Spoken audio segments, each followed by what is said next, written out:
Hey there, folks. I'm Piano Man Steve Lungrin. Thanks for joining me for Free Lesson Friday.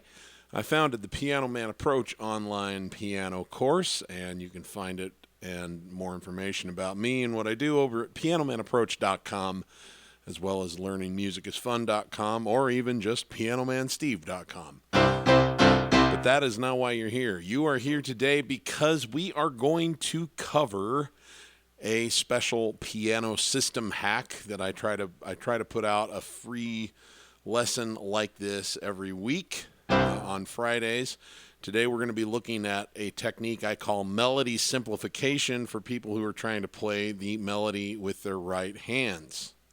And so before we get started, let me just make one shameless request that if you enjoy getting free content like this every week, I would sure appreciate it if you'd give the video a like, subscribe to my channel, and leave comments and share it with people that enjoy it. All the things that help me beat the YouTube algorithm and get seen and heard by more people.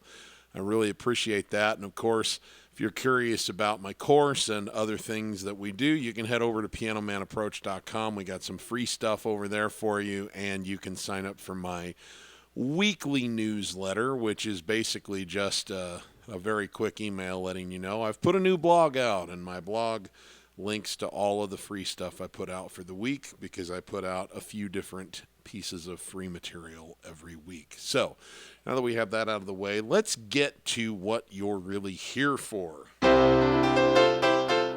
So the reason why this came about is the first place I always look for ideas for my free lesson Fridays are my actual paid students who are working through my courses. This is a great way to help fill in gaps that maybe I didn't think of when I was putting the courses together or whatever, and it's a good way to get deeper into some subject matter. And I have a fellow who took my main course and is working on a secondary course that's sort of something that you can take after you've had my main crash course called the Right Hand Melody and Ear Training course. And he's working with songs and he's having difficulty with the hand coordination between playing the melody in the right hand and holding the rhythm pattern that he's trying to play with the left hand. And I'm just going to, for the purposes of this video, we're going to use a couple of different songs to demonstrate this technique of melody simplification because I think it's probably right up the alley of what's going to help that gentleman. But I think it's also a really cool technique that anybody who's doing this might get some benefit out of. He is working with the song Song Sung Blue by Neil Diamond. And for anyone who doesn't know how that one goes, it's like, Song sung blue, everybody knows one, right? Song sung blue, every garden grows one. Okay, so then the next section is kind of where he was running into trouble. So he's playing along, and he gets to this part where the melody goes like this.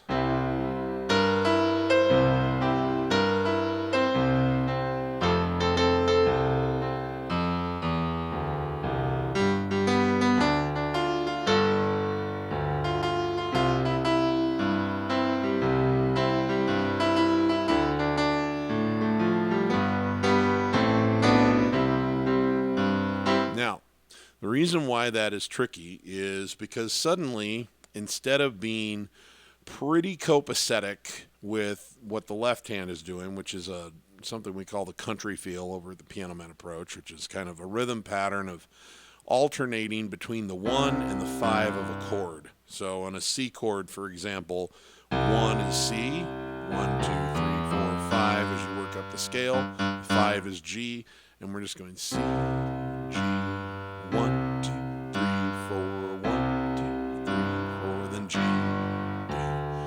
Okay, so he's trying to hold that, and then the rhythmic challenge of suddenly being like,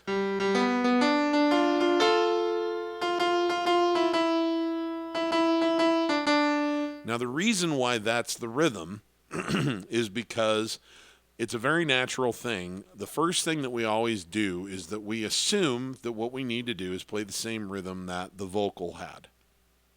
Okay?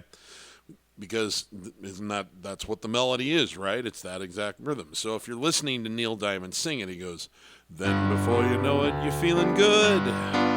You sing them out again. You sing them out again.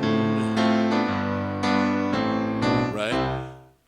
Now, what I'm going to suggest is that we need to think a little bit outside the box when we're playing piano and we are playing parts that were done by other instruments, whether that's a human voice or a guitar or a horn or anything, okay? Every instrument has its own set of strengths and weaknesses. It's sort of like, pros and cons. And what I think sometimes hinders a lot of piano players is that they try to do what was designed for a guitar on piano. And I'm not suggesting that you can't do it on piano. I'm saying we always want to modify things so that we're leaning into the strengths of a piano rather than playing in what I would call a zone of weakness, right?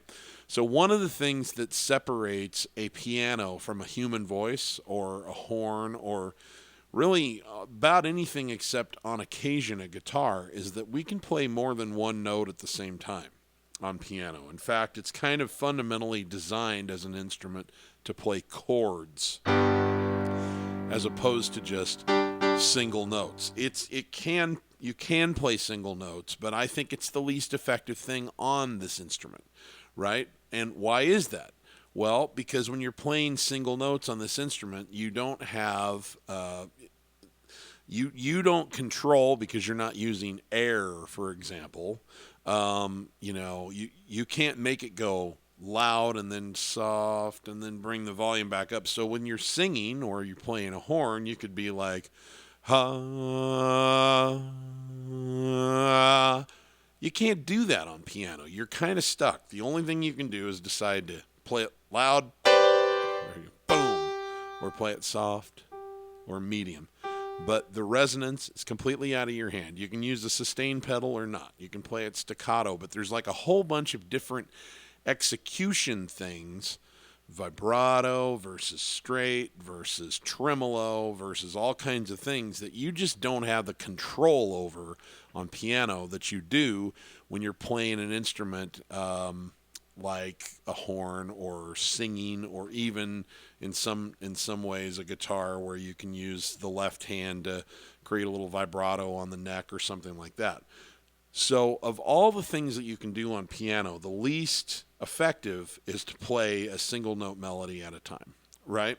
However, we do have this superpower on the piano, which is you can play more than one note at a time, and that's why we can play chords. So we don't want to use lines that are asking us to do the weakest thing, or we don't want to play lines in a way that are asking us to do the weakest thing that this instrument has to offer, since this is the instrument we're going to be on. We want to lean into its strengths. So why I say melody simplification. I would leave out a lot of those extra rhythmic notes that are making it more challenging to coordinate the right hand and the left hand, because they're not necessary to communicate the melody. So let me give you an example.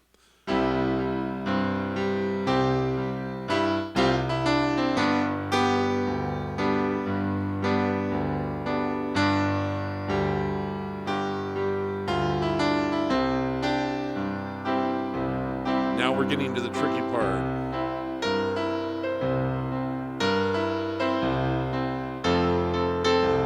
Now notice I didn't go. I just went. Did it change the melody fundamentally? No. I simplified it. That little extra step, going from, you could just go one. That little extra step can be the difference between somebody who doesn't have a lot of hand independence built up, being able to play it, or not being able to play it, than trying to go, right? So we simplify it.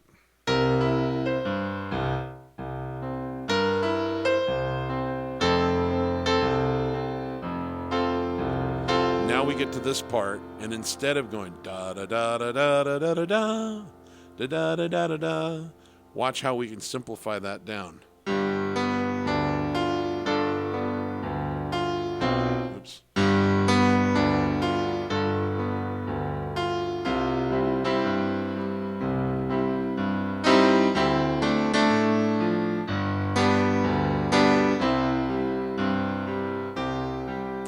Now there's two reasons why this is great. One, it makes it easier to work out the coordination between your hands because you're not playing so many offbeats and things and trying to hold the pattern together with your left hand. That's one thing.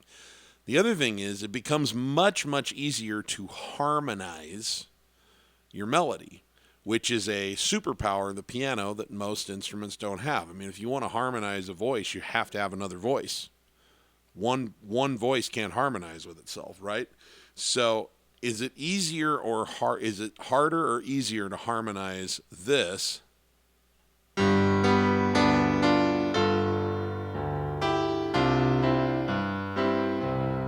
or is it harder to harmonize this?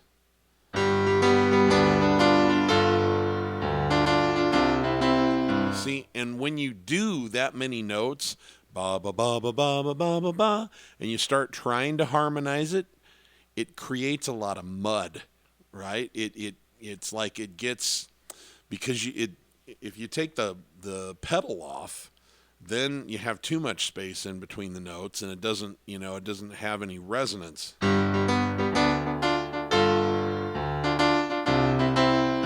So you want the pedal, but if you've got the pedal going and you're doing all of those notes, you're creating kind of a cacophony. So simplifying the melody not only makes it easier to lean into a strength, which is the capacity to harmonize the melody by, adding harmonic notes to it, but it also will allow it to ring out without creating this big, mess of sound.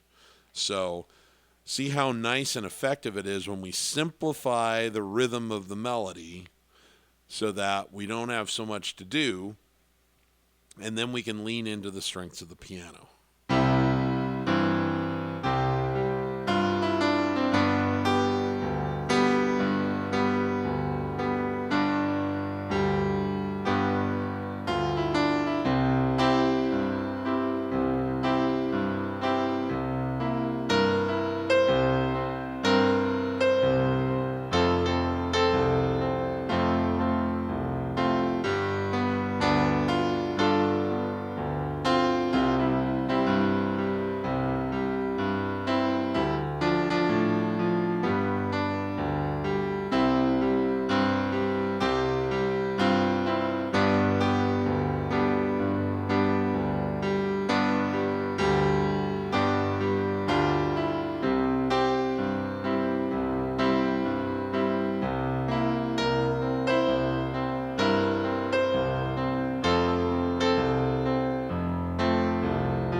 Flows nice and smooth, allows you to harmonize more notes, doesn't get too busy and muddy, and the essence of the song doesn't just disappear. See, because here's the other thing about that. I don't know if you've ever experienced this before, but have you ever heard a song that was made famous by, say, a singer singing the song, and then you hear maybe like an instrumental version of it with like a soprano saxophone playing it. And there's something kind of weird in the translation sometimes because the voice can do certain things that a horn can't, and a horn can do certain things that a voice can't.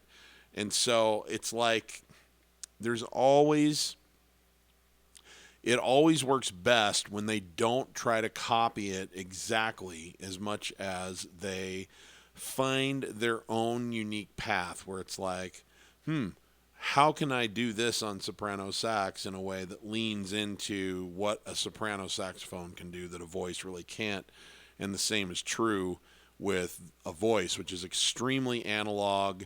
There is no, like, with a voice, you don't go to another pitch because you find a different fingering position. You just kind of have to work your way up. So every pitch can be slid into. It's very, very mushy in a way, like, you know, all of that. You don't have that with almost any other instrument. So those are things to think about. And so it's the more you try to copy what somebody else did, the less satisfying it's going to be. The more you lean into how would we do this if we were writing it for piano? Well, then I think then that's kind of, you learn to make those modifications. But I start by saying, how can I make this as much quarter notes, half notes, and whole notes as I possibly can? And then how many eighth notes do I need to put in order to make it work? Because that leaves me a lot of space, and it makes it much smoother to hold my rhythm pattern, and it also doesn't overwhelm the sustain pedal.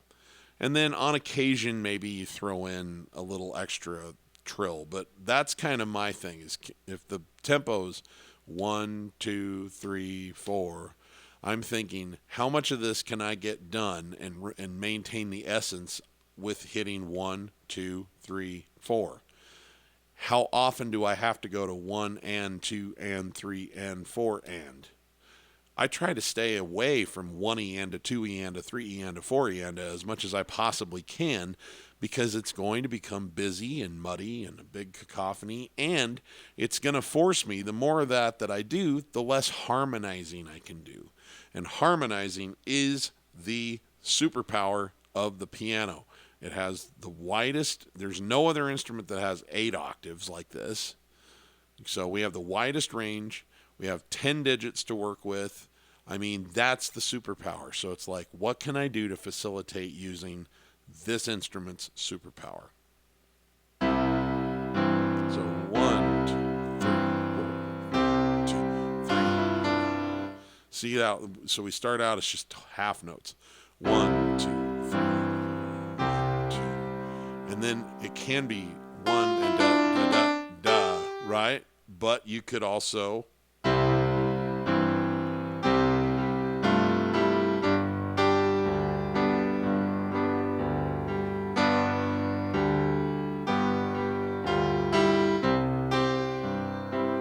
nobody walking by who knows the song Song Sung Blue would not recognize that as Song Sung Blue, right?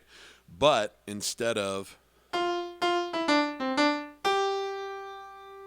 if I make it a little bit simpler, I can throw in this harmonizing of adding in like a sixth underneath me here.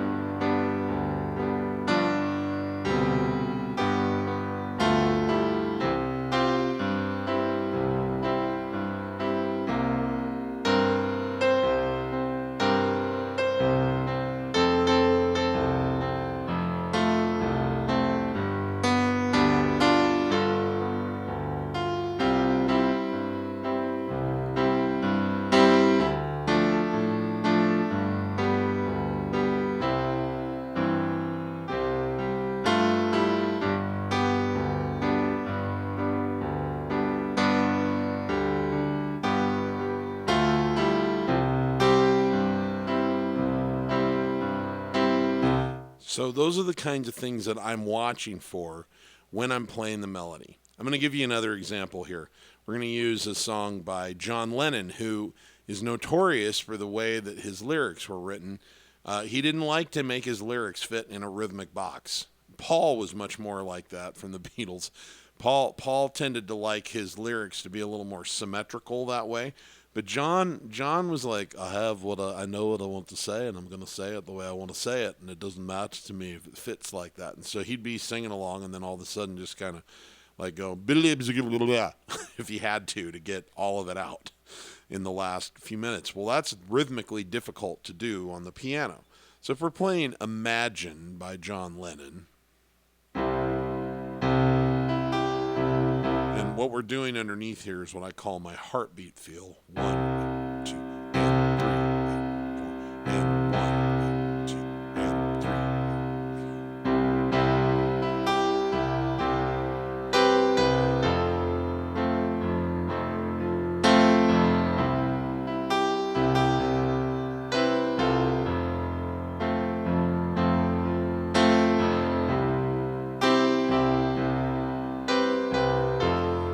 Trying to follow the rhythm of his singing pretty good right now.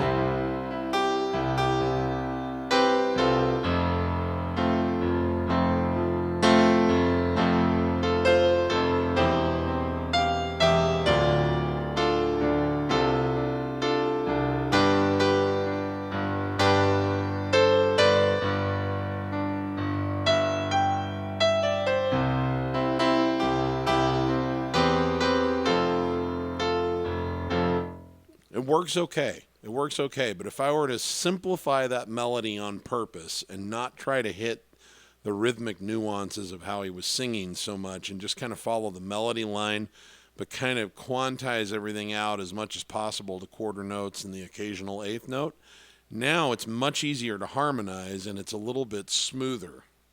So here we go.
See how it's so much easier for me to harmonize that melody, put it with chords, and maintain my rhythm pattern because I'm not doing lots and lots of super syncopated and busy melodic stuff. Whereas the more busy the melody gets, the harder it is to actually do any harmonizing, and the more you end up relying on playing single note lines. So you take what I just did and you compare it to this.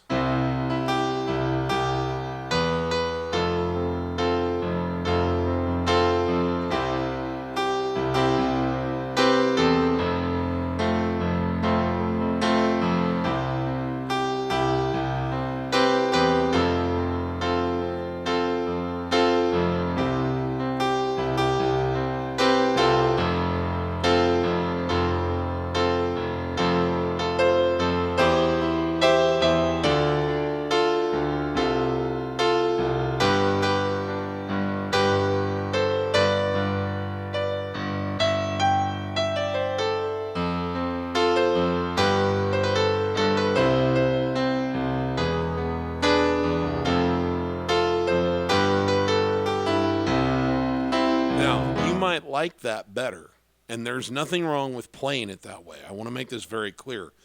I'm not saying it's inherently better to simplify the melody under every single circumstance. But I will tell you that it's good to know sort of what I call system hacks like this, because depending on your current skill level on piano, certain things are going to be harder than others. And if you're struggling with hand independence right now, the way through hand independence is not to try things that are way above your current skill level. They'll just frustrate you, and you're not going to actually get there on them. You have to master really simple stuff. And I mean master it. Most people think, oh, I did it once, so now I have it mastered. No, I'm talking about you have to get simple stuff to the point where you could do it 10 times in a row without making a mistake. And then you could do that at 10 different times that you sit down randomly. That's mastering. And when you've done that, you are now solid enough with that you're going to be ready for something a little more sophisticated, and it will build upon itself like compounding interest from there. You will get there. So, but in the meantime, it's like, well, does that mean I just can't play anything? No, what we can do is we can modify the songs to your current skill set so that you can enjoy playing them, and then you can allow more sophisticated things in. And the beauty of this method is songs are not inherently too complicated for your skill level. The way that you play the song, the way that you approach the song is more or less complicated. And so you can modify any song you're playing to your current skill set and then allow in various degrees of sophistication from that point forward as your skill set grows. So I think this is a great technique to use because it will help you play the songs that you want to play even when you're still struggling with hand coordination issues. And then as you get to the point where you could play a more sophisticated melody and hold your rhythm pattern with the left hand, then what you might determine is that sometimes you might still choose the simpler melody simply because you think it sounds better. Simply because you want to play a more smooth line with more harmonization. And other times you might prefer the way it sounds to go into a more sophisticated melodic line that's more rhythmically complicated, because you can hold your left hand rhythm pattern and not lose it as you execute that. And you just happen to like the way that sounds better. You ultimately get to choose what sounds best, right? And what you want. But I highly recommend that you focus your efforts as much as possible toward modifications to the song that match where your skill set is. That's what will make it interesting, what will make it the right amount of challenging so that it's not boring, but it's also not so frustrating that you want to pull your hair out, because then you just quit playing and then you get nowhere. So that's what this little technique is all about. Melody simplification. I use it a lot. I think that we'll probably return to this concept in future Free Lesson Fridays and look at different songs, different tempos, different genres over the course of time. But for now, I'm going to let that sink in where we are, and we can talk about it another time, because there's no shortage of Fridays coming our way. So I'm going to let that be enough for today. Hopefully this has been useful information, usable and practical. That's what we're always searching for here. I want these Friday lessons to be something that you can take with you and apply to your piano playing right now, today.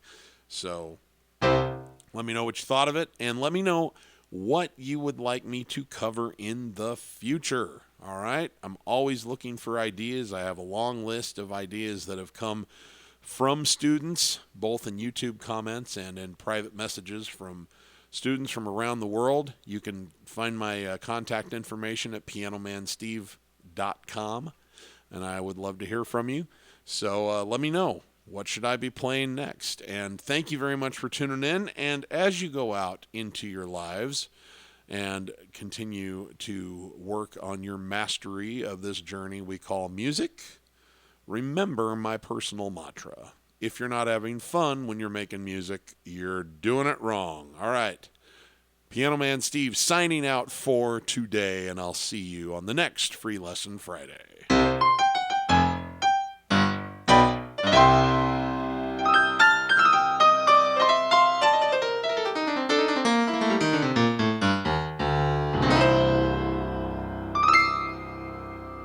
All right, bye-bye.